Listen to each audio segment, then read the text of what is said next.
Norway Brazil ম্যাচের আগে সবচেয়ে বেশি আলোচনায় ছিল গ্যাব্রিয়েল হালান্ড লড়াই। ইংলিশ প্রিমিয়ার লিগে আর্সেনালের গ্যাব্রিয়েল আর ম্যানচেস্টার সিটির আর্লিং হালান্ডের লড়াই পুরো দুনিয়াই উপভোগ করে। ম্যাচের প্রথম ৭৫ মিনিট হালান্ডকে অনেকটা পকেটে পুরেও রেখেছিলেন ব্রাজিল ডিফেন্ডার, তবে শেষমেশ পার্থক্যই হালান্ডই তৈরি করলেন সেই গ্যাব্রিয়েলকে টপকে।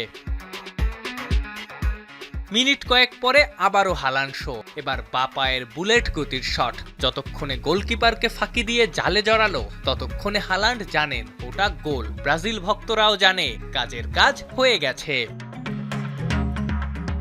হালান্ডের নামের পাশে তখন জোড়া গোল।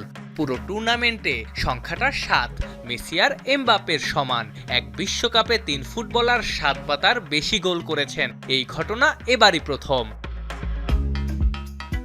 জন্মের পর কখনো নিজের দেশকে বিশ্বকাপ খেলতে দেখেননি হালান্ড। এই আসরের আগে দেশটা সবশেষ খেলেছিল ১৯৯৮-এ, হালান্ডের জন্মের ২ বছর আগে।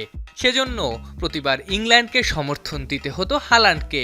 এবার আর ইংলিশ জার্সি গায়ে জড়িয়ে টিভির সামনে বসতে হয়নি, নিজ দেশের জার্সিতেই বিশ্বমঞ্চ কাঁপালেন, ব্রাজিলকে বিদায় করে কোয়ার্টার ফাইনালে পৌঁছালেন।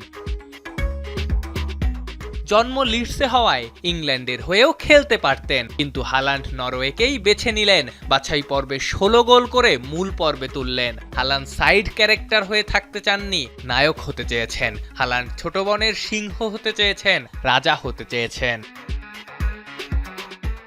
আফনান পিয়াল, যমুনা স্পোর্টস।